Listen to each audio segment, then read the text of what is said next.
Alors bonsoir à chacun et à chacune de vous.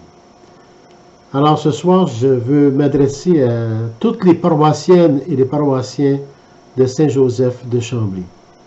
Je pense qu'avec toutes les décisions qui ont été prises un petit peu avant les fêtes et pour les fêtes, vous donne le droit de savoir peut-être tout ce qui s'est passé ou qu'est-ce qui fait que nous avons pris telle ou telle décision à travers telle et telle situation, circonstance ou encore événement en cette paroisse dans le temps des fêtes.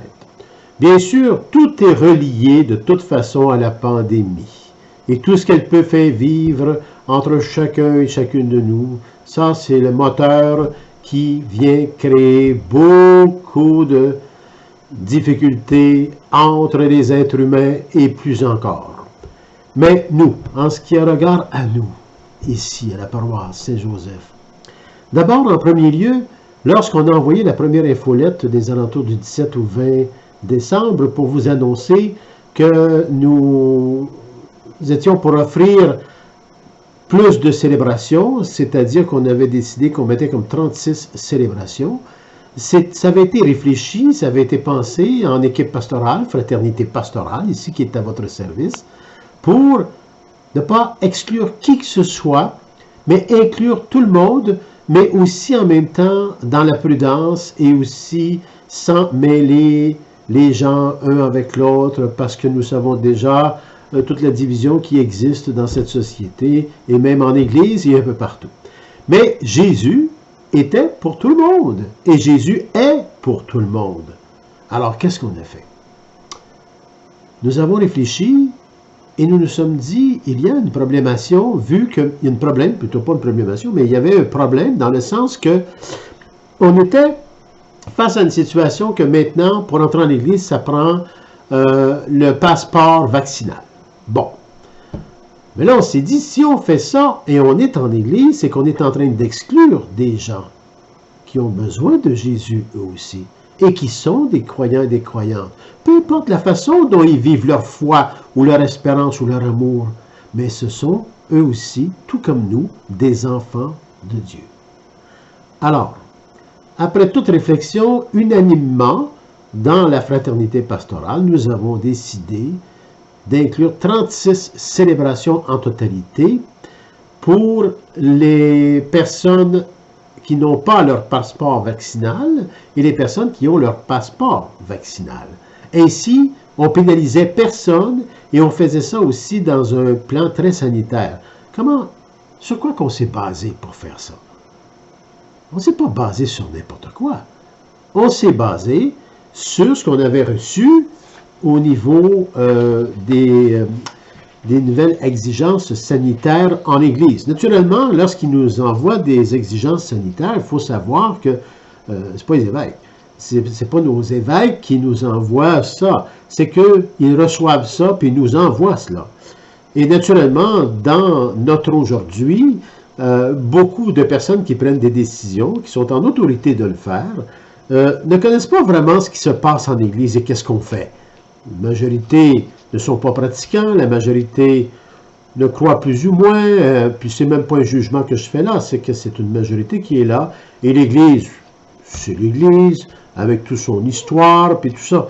Alors, disons que la foi n'est pas profonde, et on met des situations à suivre, et non seulement à suivre, mais aussi à se plier à ces exigences sanitaires. Et je tiens à dire tout de suite, je fais une parenthèse. Il ne s'agit pas là de dire que le virus n'existe pas ou existe. Non, il ne faut pas faire de déni avec le virus. Il ne faut pas faire de déni avec le virus. Il est là. Mais il ne faut pas faire de déni non plus avec la parole de Dieu ou avec l'Église, de ce qu'elle est vraiment, l'Église. L'Église qui est du Christ. Ça, c'est une parenthèse. Maintenant, je reviens à ces exigences. Donc, nous sommes basés par rapport aux funérailles. Il était bien dit, et ça, encore là, c'est écrit mot pour mot. Alors, nous, on regardait ça, puis on était, là, j'ai dit, mon Dieu, on voit bien qu'ils ne connaissent pas beaucoup les funérailles.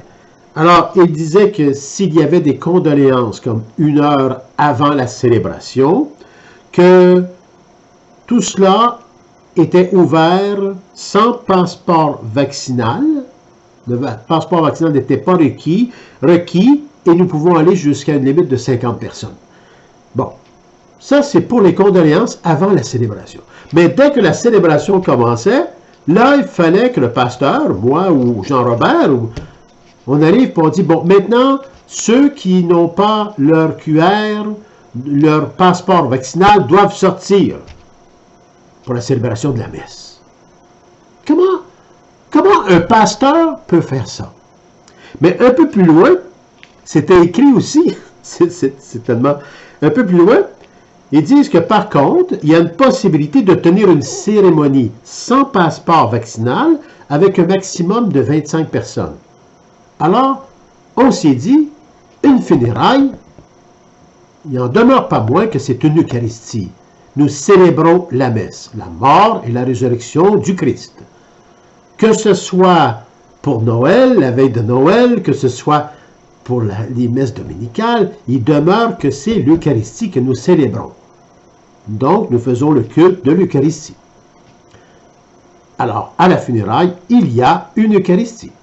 Et si nous pouvons, à l'Eucharistie, recevoir 25 personnes sans passeport vaccinal, on s'est dit, OK, on va se servir de cela pour mettre plus de célébrations, pour quand même aller de 15 à 25 personnes maximum dans l'Église, y compris les bénévoles, mais on va mettre plus de célébrations pour donner la chance à ceux qui n'ont pas leur passeport vaccinal d'assister à une messe.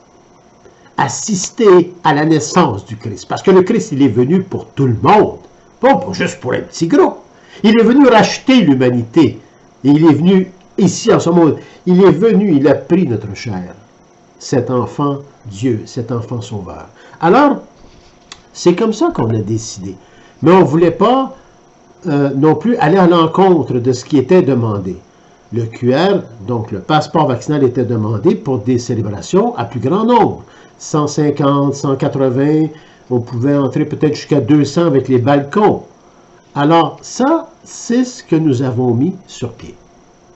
Et nous étions fiers de ça, nous étions vraiment heureux parce que là, on ne mettait pas personne de côté. C'est Noël pour tout le monde. Et on voulait, excusez, on voulait que les gens puissent vivre un beau Noël. C'est tout. C'est tout. Aussi simple que ça. Donc, on n'était pas à l'encontre des exigences sanitaires. C'est juste qu'on mettait le contexte d'une Eucharistie. L'Eucharistie n'est pas juste dans les funérailles. Alors, c'est simplement ça. Mais, on a sorti l'infolettre en cette circonstance de décision et annonçant à tout le monde, et ça a fait des heureux incroyables. Puis là, on se disait, on met personne de côté, mais en même temps, on ne crée pas de division. On célèbre pour ceux qui ont leur passeport vaccinal et on célèbre pour ceux qui n'ont pas leur passeport vaccinal et on les sépare. Comme ça, tout le monde va vivre Noël et nous allons vivre le Christ avec l'enseignement évangélique et pour créer toujours l'unité des différences dans le respect de eux et des autres et d'accueillir cet enfant qui veut sauver l'humanité. C'est tout. Alors, nous l'avons mis sur pied, nous avons envoyé l'infolettre, mais voilà que tout a tourné d'une façon très négative. Alors, je vous reviens pour vous expliquer la deuxième partie de cela. À tantôt.